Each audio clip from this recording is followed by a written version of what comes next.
Bismillahirrahmanirrahim. Assalamualaikum warahmatullahi wabarakatuh. Pada video kali ini kita akan belajar materi kelas 4, tema 3, peduli terhadap makhluk hidup. Subtema 2, keberagaman makhluk hidup di lingkunganku. Pembelajaran 2. Apakah kamu punya hewan peliharaan? Apa yang harus kita lakukan terhadap hewan peliharaan kita?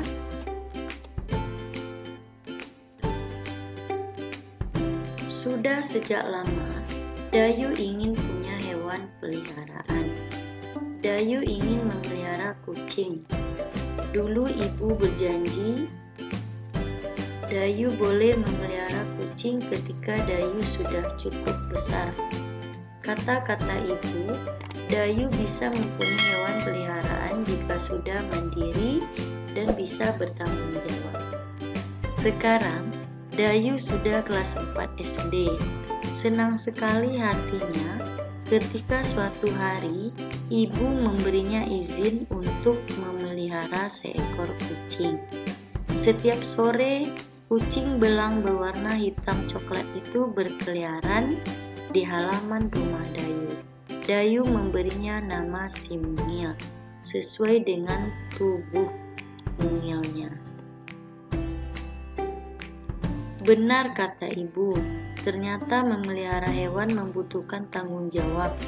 Seandainya Dayu masih kecil, belum mandiri dan belum bisa mengurus dirinya sendiri, tentu si Mungil menjadi tidak terurus. Setiap hari, Dayu bertanggung jawab untuk memberi makan si Mungil. Dayu juga harus menjalankan kewajiban untuk membersihkan kotoran si Mungil. Ibu juga meminta Dayu untuk rutin membersihkan keranjang tidur si Mungil. Dayu pun menjalankannya dengan senang hati. Ia sayang pada si Mungil. Dayu tahu ia harus memberi hak si Mungil untuk hidup terurus, nyaman, dan senang tinggal bersama Dayu. Ibu memberi Dayu hak memelihara hewan. Dayu pun harus menjalankan kewajiban untuk mengurus kebutuhan si Mungil. Berdasarkan teks di atas, jawablah pertanyaan berikut. Pertama, hewan apa yang dipelihara Dayu? Jawabannya, hewan yang dipelihara oleh Dayu adalah kucing. Selanjutnya, bagaimana perasaan Dayu ketika memelihara hewan peliharaan? Jawabannya, perasaan Dayu ketika memelihara kucing sangat senang sekali. Soal nomor 3, apa yang dilakukan Dayu terhadap hewan peliharaannya? Jawabannya, yang dilakukan Dayu terhadap hewan peliharaannya yaitu memberi makan, membersihkan kotoran, dan membersihkan keranjang tidur. Selanjutnya, apakah Dayu sudah mendapatkan haknya? Jelaskan. Jawabannya, ya. Dayu sudah mendapatkan haknya yaitu bisa memelihara kucing. Soal nomor 5, apakah Dayu sudah melaksanakan kewajibannya? Jelaskan. Jawabannya, sudah. Dayu sudah melaksanakan kewajibannya dengan memberi makan, membersihkan kotoran, dan membersihkan keranjang tidur hewan peliharaan.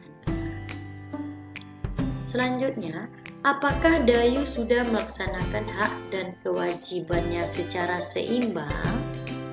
Jawabannya, sudah. Dayu sudah mendapatkan haknya untuk memelihara kucing dan sudah melaksanakan kewajibannya dengan memberi makan, membersihkan kotoran, dan membersihkan keranjang tidur hewan peliharaan. Sekarang, tulislah hak dan kewajiban kita terhadap hewan peliharaan. Tulis hak kamu ketika memelihara hewan. Haknya pertama mendapatkan rasa bahagia memelihara hewan peliharaan. Yang kedua, untuk menghilangkan rasa kesepian. Selanjutnya mendapatkan kepuasan hati. Sedangkan tulis kewajiban ketika memelihara hewan. Nah, kewajiban yang pertama, memberi makan dan minum hewan peliharaan. Kewajiban kedua, membersihkan dan memandikannya.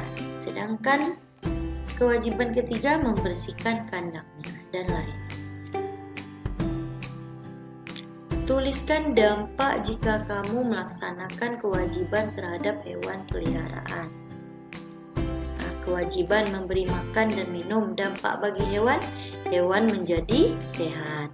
Dampak bagi lingkungan sekitar, tidak ada hewan peliharaan berkeliaran mencari makanan. Kewajibannya yang kedua, membersihkan kandang. Dampak bagi hewan itu sendiri, hewan menjadi bersih. Kalau dampak bagi lingkungan sekitar, lingkungan menjadi bersih, tidak penuh kotoran hewan. Untuk kewajiban berikutnya, Anda dan Ibu semuanya bisa diskusi bersama orang tuanya di rumah. Nah, selanjutnya, tulislah dampak jika kamu tidak melaksanakan kewajiban.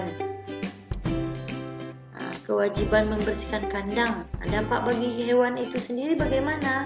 Hewan menjadi kotor, tidak terawat, dan bisa sakit. Nah, dampak bagi lingkungan sekitar. Nah, lingkungan menjadi kotor karena kotoran hewan peliharaan. Kewajiban selanjutnya, kerjakan di rumah ya, dengan berdiskusi bersama orang tua. Selanjutnya, ketika kita mempunyai hewan peliharaan, kita wajib merawatnya. Ketika kita merawatnya dengan baik, akan membuat hewan peliharaan kita sehat. Misalkan, memberi makan, membersihkan, memberikan tempat yang bersih, mengobati jika sakit, dan menyayangi. Bayangkan jika hewan peliharaan kita kotor, pasti akan mengganggu lingkungan. Nah, sekarang kita lanjut belajar mozaik. Nah, mozaik merupakan karya seni rupa 2 atau 3 dimensi. Mozaik ini menggunakan bahan dari keping-keping yang dipotong-potong atau utuh, misalkan biji-bijian. Yang selanjutnya, teknik membuatnya dengan ditempel lem pada bidang datar. Kemudian bahan-bahan yang bisa digunakan untuk mozaik adalah kertas tebal, daun, biji-bijian, kepingan kaca, pecahan keramik, dan lain-lain. Selanjutnya, pada umumnya mozaik tidak diwarnai. Kemudian pembuat mozaik mengkreasikan komposisi warna dari bahan-bahan yang ditempel. Sekarang berkreasi membuat mozaik bertema hewan dari biji-bijian. Ikuti langkah-langkah berikut. Yang pertama, siapkan bahan. Nah, bahan yang pertama biji-bijian, misalnya kacang hijau, kacang kedelai, kacang hitam, dan kacang-kacang lainnya yang berukuran hampir sama. Yang kedua, kertas A4. Nah, yang ketiga, lem. Alatnya itu pinset, pensil, kuas. Langkah pembuatan mozaik. Yang pertama, gambar pola seekor hewan di kertas gambar A4. Yang kedua, berilah lem pada bidang gambar. Yang ketiga, tempelkan biji-bijian dengan rapi. Yang keempat, perhatikan komposisi warnanya. Nah, sampaikan kepada orang tua pentingnya memelihara hewan peliharaan. Mintalah pendapatnya, apakah kamu sudah memelihara hewan peliharaanmu dengan baik? Nah, demikian video pembelajaran kita kali ini. Terima kasih, tetap semangat walaupun belajar dari rumah. Assalamualaikum warahmatullahi wabarakatuh.